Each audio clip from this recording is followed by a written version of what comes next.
हाँ भाई, आज़ादी मुबारक हो सबको। लगे हो सब तिरंगा फहराने में, आज़ादी मनाने में कि आज़ादी, इस दिन हम गुलामी से आज़ाद हुए हैं। और बार बार ये दिन याद करके हम लोग अपने आप को गुलाम होने का एहसास कराते आ रहे हैं। ये एक बीमारी की तरह है जो हम लोगों से कभी नहीं निकल सकता। सोचने की बात ये है, क्या हम सच में आज़ाद हैं? आज तक आज़ाद हो पाए? नहीं। अब इस आज़ादी के दिन से 3 दिन पहले जो बहन के साथ हुआ, जो डॉक्टर के साथ हुआ कोलकाता में, वो इस आज़ादी पर ना, वो एक बहुत बड़ा धब्बा है जो कभी नहीं मिट सकता। और इतनी सारी गवर्नमेंट आई गई, आज तक ऐसे रेपिस्टों के लिए, ऐसे शैतानों के लिए कोई भी गवर्नमेंट एक भी कानून नहीं बना पाई।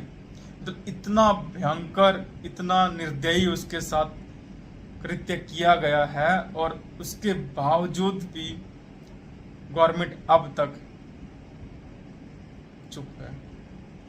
सारे बॉलीवुड के कुत्ते चुप हैं। हर एक नेता, मंत्री, कांग्रेस के जितने भी ये दलाल हैं, सब चुप हैं। हर एक जो स्टेट का सीएम है, सब के सब चुप हैं। क्यों? क्योंकि एक बेटी के साथ ऐसा हुआ। उस बेटी की गलती क्या थी?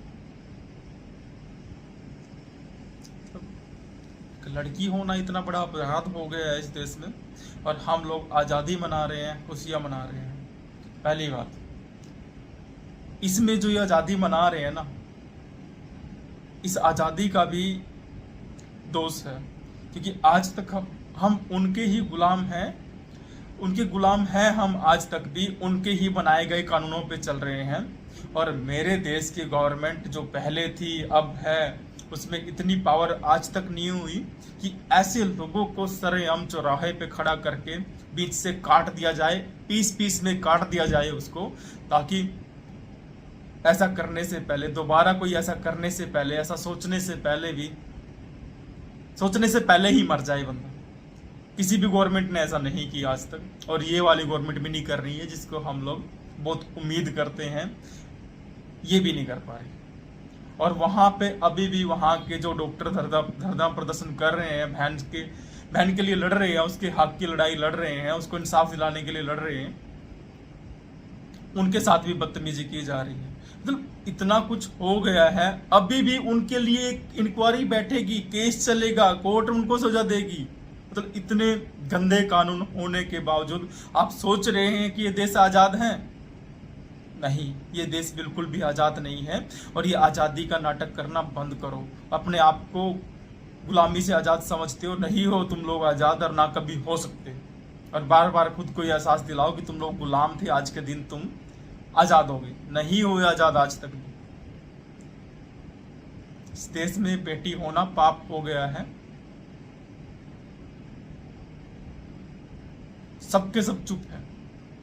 किसी दूसरे देश में जिहादियों को किसी दूसरे देश की आर्मी ने मार दिया तो पूरे देश को दर्द हो जाता है।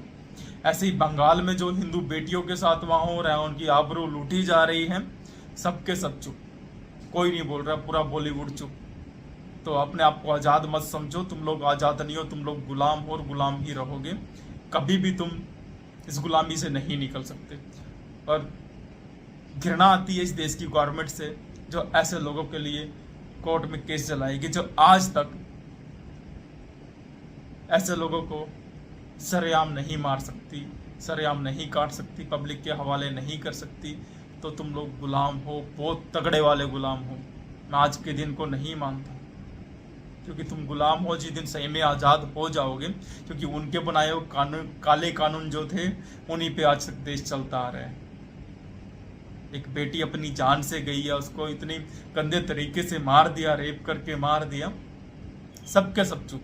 कोई नेता मंत्री कोई नहीं बोल रहे। इस देश में जो आज़ाद है ना, वो इस देश के प्रशासनिक लोग और इस देश के नेता मंत्री आज़ाद है। आम इंसान कितनी भी बड़ी पोस्ट पे क्यों ना हो, वो आज़ाद नहीं है। तो लानत है ऐसे देश के कानून पे, और लानत है ऐसी आज़ादी पे। हमें नहीं चाहिए। सबसे रिक्वेस्ट है, अपनी रक्षा खुद करनी होती है, खुद ही करो। अपनी माता बहन बेटी की रक्षा आप लोगों को करनी है। ये देश आज़ाद नहीं है, ना कभी होगा। इससे ज़्यादा कुछ नहीं बोलना चाहता, वर्ड ही नहीं बचे हैं, क्या बोलूं। बोलते हुए भी लज्जा महसूस हो रही है कि बोले भी तो क्या बोले। कितना भी बोल लो, किसी को कोई फर्क नहीं पड़ता। आप लोग गुलाम हैं, गुलाम ही रहोगे।